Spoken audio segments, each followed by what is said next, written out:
Hey, Successors, before we get into the show today, I'd like to tell you about my new book, Indulge Your Affirmative Motivation Within, 25 Motivations of Personal Development and Life Success. If you're struggling to stay motivated or just need a little boost, check out the ways that I've stayed motivated over the last few years. Go ahead and go over to Amazon.com and grab yourself a copy. That's Indulge Your Affirmative Motivation Within, 25 Motivations of Personal Development and Life Success. Get it now. On with the show. Success. Media. Network.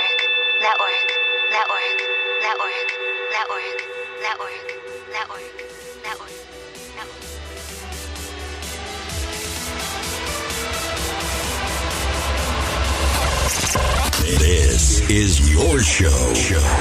Good day, Successors. I am Antonio Holman, and welcome to the 4 Principles of Success, number 70, where I chat with successful people and entrepreneurs about how they enhance their businesses and lives in the areas of knowledge, health, wealth, and spirituality.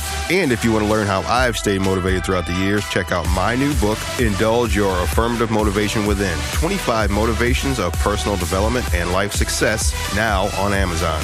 Today, we're talking to Jeff McManus. Jeff is located in Oxford, Mississippi, and is the author of Growing Weeders into Leaders and the director of landscape services at the University of Mississippi, where he grows plants, people, and great ideas by cultivating leadership, team culture, pride, and ownership. With developing his plan for his weeders called Landscape University, Jeff's GROW theory, which stands for greatness, resiliency, opportunity, and wisdom, garnering him acclaim and recognition from the Princeton Review, PGMS, and Newsweek, has created an impactful management and professional development leadership program to help his dedicated workforce achieve success. Jeff, are you ready to help our listeners prepare for success? Antonio, I am. Thank you for having me today. Excellent. I'm very glad you're here, and we're going to get started with the life aside from your business world. Tell us a little bit about your personal life. I am honored to have a beautiful wife, Suzanne, for 23 years. We've had 4 wonderful boys, Sam, Nate, Josh, and Mark. 3 are in college, 1 in high school.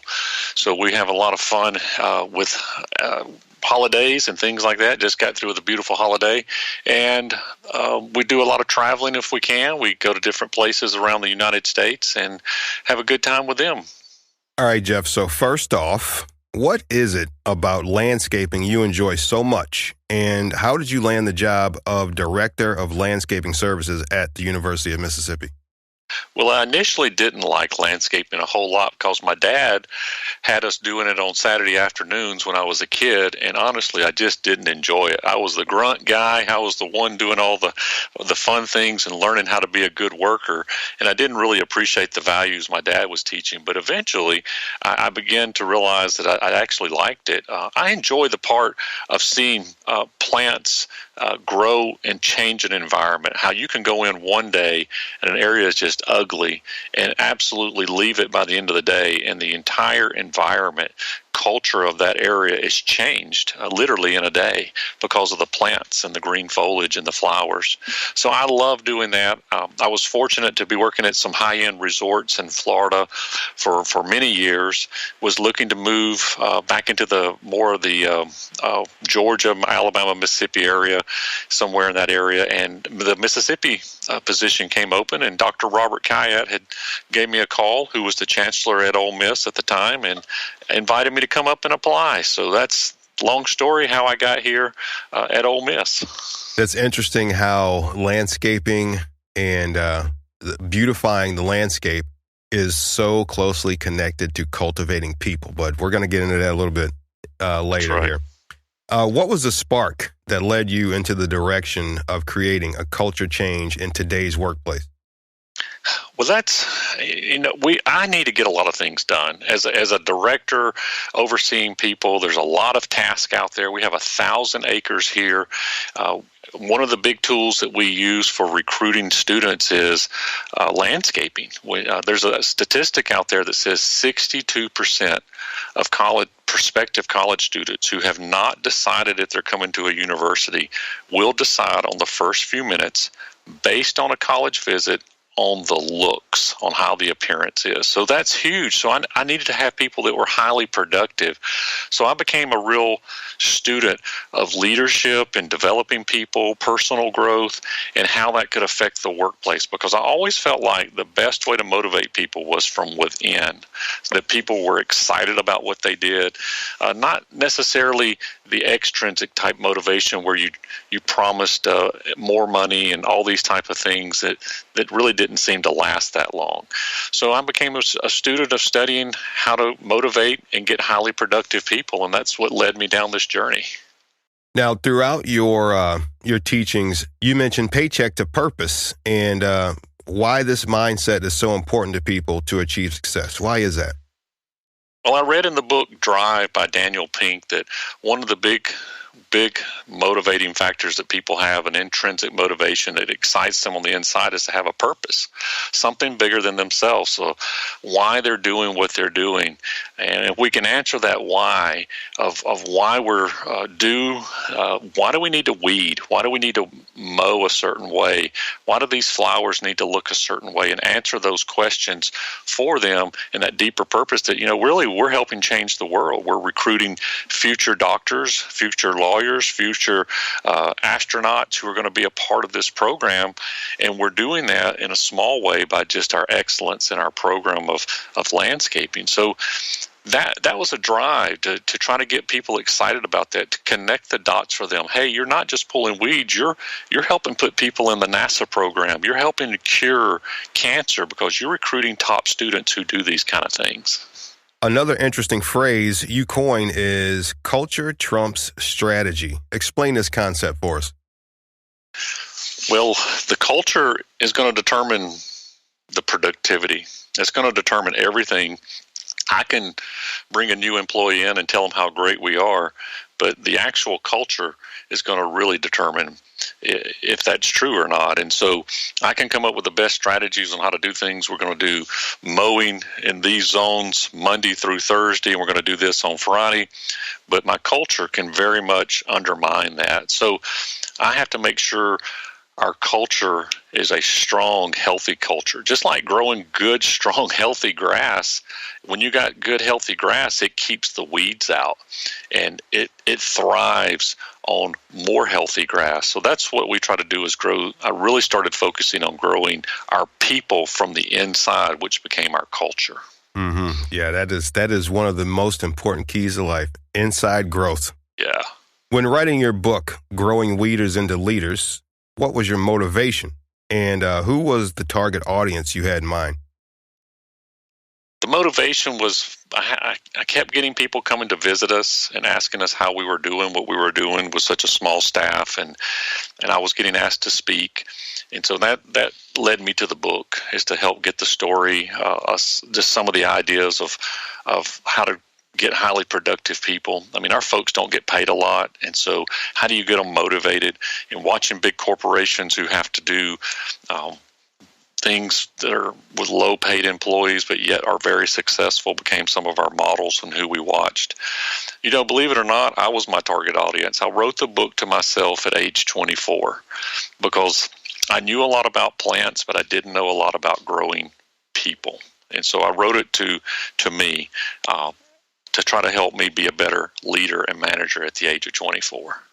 That's those are some big goals to have at 24. That's impressive. In the workplace, training can be one of the most difficult and costly processes that have historically been neglected time and time again. What are 3 key things that companies and universities can do to ease this process and help promote an individual's innate ability to grow? I think every company is going to be a little bit different. It's going to be hard to say for 3, but the 3 that have worked for me was I really focused on how important people are, how important their task is, and that, we all can be replaced, but you've been chosen, and so you can do this task to the best of your ability and become the expert. And then I think building that resiliency, that team that can overcome, change, adapt, and turn on a dime when needed to, and have a great attitude, a positive attitude about it, has been a tremendous, tremendous help. And then I think the biggest aspect, and I may not be answering your question exactly like you intended, but for me, is to change the mindset of our people by using personal growth, spending time to sharpening the saw at work. Abraham Lincoln said if we'll spend 6 hours sharpening the axe, what does he say? He said if I had 8 hours to chop down a tree, I'd spend 6 hours sharpening the axe. Getting people prepared mentally. And so we do more classes where we're focusing on the inside of a person's belief, where adaptability, being dependable, being committed, knowing what our mission is, knowing our vision, that's really helped us more than anything to have a highly productive, engaged employee. Now, as we all know, life is never perfect. It's always full of ups and downs, good, bad, everything that we can never prepare ourselves for happens. Throughout your journey, what was the time when you felt most unsuccessful? I think when I first got out of college and I was a manager trainee, and I had probably a crew of 10 to 12 people in Orlando, and had one of my very, very best employees. I was probably 4 to 6 weeks on the job. This employee had been there for years and years. Everybody in the company loved this employee. His name was Rick, and he was just a go-to guy. He was just a real quiet, humble guy. Worked hard. He trained other people, was a great mentor to people. And one day I came up to Rick and his crew, and they had just got through planting this really big seasonal flower bed. And he asked me how I liked it. And I told him, hey, it looks good. And then I just proceeded to nitpick it apart and just be a little critical of his work and the crew's work. And Rick had caught Rick on a bad day, and Rick just kind of got up, looked at me, and he just said, I quit. And he walked away. And Rick quit that day, and I remember thinking, oh man, I really messed up here. I don't know what I said. I don't know what I did. But eventually Rick and I got back together and talked, and I realized I had some ownership in this. It wasn't just Rick, it was partly me. And he was honest with me. He said, Jeff, this is not the first time you do it. You tear our work apart. You're critical. You're super hypercritical on little nitpicky things. He goes, if you're going to do that, do it one-on-one with me. Don't do that in front of our whole crew. And he goes, we bust our hump for you and to make this place look beautiful. So we appreciate it when you make us feel good about what we've done. It taught me a lot. It was a low point, but then yet it was a very learning point, a great learning time for me. Wow, that sounds very shocking to you at the time. I mean, You had to be incredibly shocked at his words. Is it that you just didn't realize that you were being hypercritical? No, I was absolutely clueless. I did not have the self-awareness. I thought, Antonio, that I was keeping his head from getting big. I didn't want him to get the big head, right? If I gave him too many compliments, he'd get arrogant and he'd quit working. And that just shows you how clueless I was at 24 years old. That's why I wrote myself the book. Oh, wow. So there's the connection. That's good. That's good. What was the most challenging client-related situation, and how did you resolve it? So one of the challenges is not knowing everything when you're coaching, not knowing all the situations and not knowing what's going on. But to me, this keeps coming up over and over and over. It's even true for me as well, and what we just kind of alluded to was awareness. What role we have as the leader in all the decisions. So let me give you an example. We had some challenges here, even at my workplace, of rumors, and I know nobody has draminators on their crew teams and things, and it was like I kept thinking, man, I wish these people would stop. And I didn't realize really I had some ownership in this too. I needed to change the way I was doing things, and so until I took ownership in the problem, until I did what I needed to do, the problem never really changed. I just complained about it, and I complained about other people. And I think that's the biggest challenge, is that, all of us have a part in it, whether we're being passive or whether we're being proactive, but we don't need to be passive in some of these problems. And that's what I was very passive in that story I gave you. Until I changed that, our team didn't change. And so I think that's one of the biggest challenges is self-awareness. What do you feel was one of the hardest things for you to overcome in your business life that you've since conquered? I think fear. I remember when I was working at Kmart as a college kid, making $3.35 an hour, and I had an opportunity to go into a business making $25 an hour, but it wasn't guaranteed. I had to go out and get the clients. And so I got a few clients, and momentum was building a little bit. But it was the hardest thing for me to do, Antonio, was to let go of what I perceived was job security, is to go in and punch in a clock for $3.35 an hour and leaving to go somewhere for $25 an hour that wasn't I perceived as being secure. That was a hard thing to overcome. You mentioned job security. That is, just on a side note, that is a whole different subject matter we could probably talk all day about. It hits personal to me. What one thing in your business are you currently struggling to overcome? Wow, that's good. There's a lot. There's always a good, healthy struggle. For me, right now, it's fighting to stay in the habits that I've been working in for the last 6 years. And when I say fighting, busyness tends to want to get in the way, and so I have to prioritize, right? And those habits have to be first thing in the morning. And that's none of us, very few of us feel like getting up early to do those habits. And so that's where action overcomes fear, or action overcomes laziness, or action overcomes so many of those things that are barriers. And so that's what I go through, like working out. I work out every morning, 5 days a week, 6 o'clock. Continually to do that. Nobody makes me do that. And so that's one of the biggest struggles I have, is to continue to stay in those habits. What do you feel is your one biggest business triumph to date? I think the business triumph is for me, writing the book was a personal business triumph for me. It was real nice to have that done, and I've gotten some really nice comments and good letters and great feedback, and I'm just so glad I wrote it now. Yeah, my next question was, what was your one biggest personal triumph? But is it the book tie in there?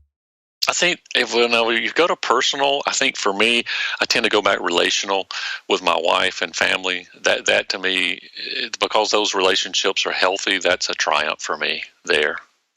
Hang tight, successors. We'll return to our conversation with Jeff McManus, as well as quick success after a word from our sponsors. Are you a tense, tired, busy person who works day in and day out, who tends to lack the proper sleep and energy? Using modular supplements, health-related articles, recipes, life hacks, and more, Bellison can help. With quality as high as Bellison, you're buying from a company that cares about the environment and only uses premium vegan supplements. That's Bellison.com. Want to learn how to cook healthy, exercise, and meditate in just 30 minutes a day? Bellison.com. Want to feel healthy, energetic, and focused like me? Bellison.com. To receive a 10% discount at checkout.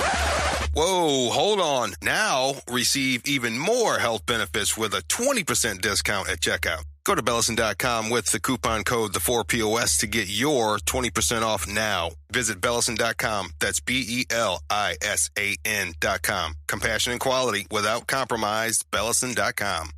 Are you tired of trying every new diet fad? Sick of the pills, shakes, and vibrating belts? Are you just sick and tired of being sick and tired? Linda Lavender knows exactly how you feel. That's why she created Eat to Live to Love. Eat to Live to Love is a personalized mentoring program 100% unique to you. With 24/7 support, learn to shop smart, save money, eat clean, and find your purpose using the tools and resources you need to achieve real weight loss and transformative healing without ever having to buy another gimmicky fat-sucking wrap or magic protein shake. Eat to Live to Love has been the driving force behind people across the United States to not only change their lives, but to actually take back control. Find out how health coach Linda Lavender can help you become your own hero and transform your life at eattolivetolove.com or call 1-888-440-9795 for a free initial consultation. Stop just dreaming about success and make it happen with Eat to Live to Love. Visit eattolivetolove.com now. That's eat, the number 2, live, the number 2, love.com. Eat to Live to Love, healing, weight loss, and fitness.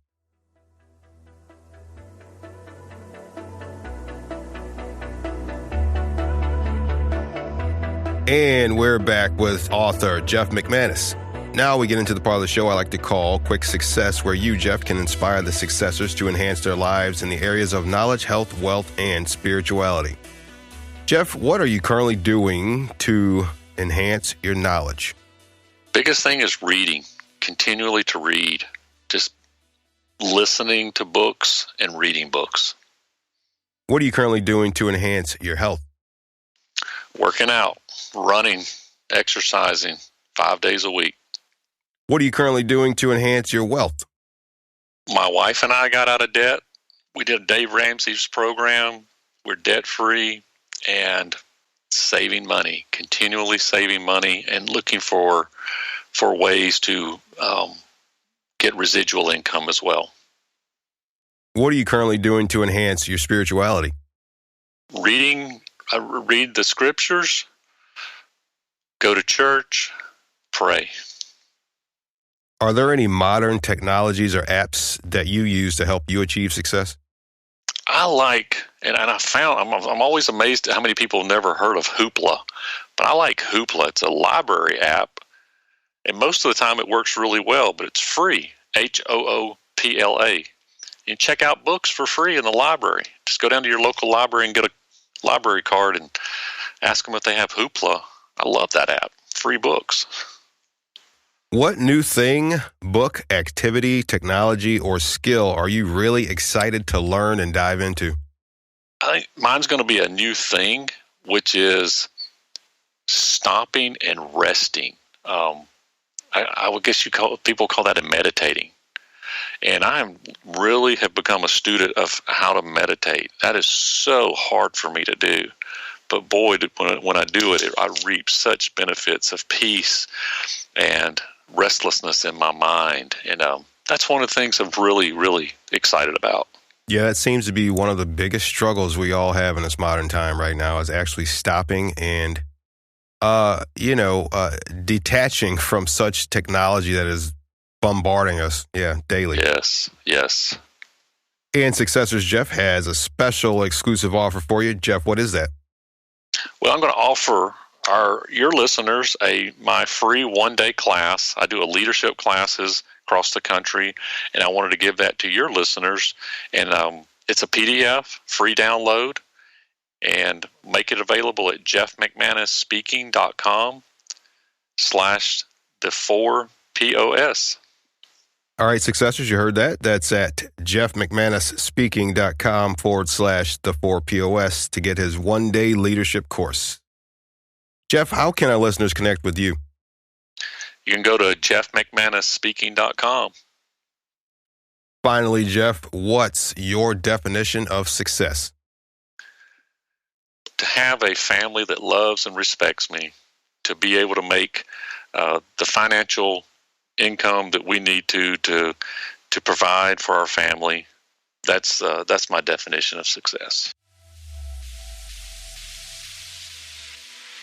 Successors, I hope you've enjoyed my conversation with Jeff McManus. Please check out more successful free content like this at the4pos.com. Subscribe to the 4POS newsletter, then rate and review the show wherever you find your podcast. Thanks for listening, and prepare for success. If you want to do more, earn more, be more, and stay more motivated, visit Amazon.com right now for a copy of Indulge Your Affirmative Motivation Within, 25 Motivations of Personal Development and Life Success. Get it now at Amazon.com.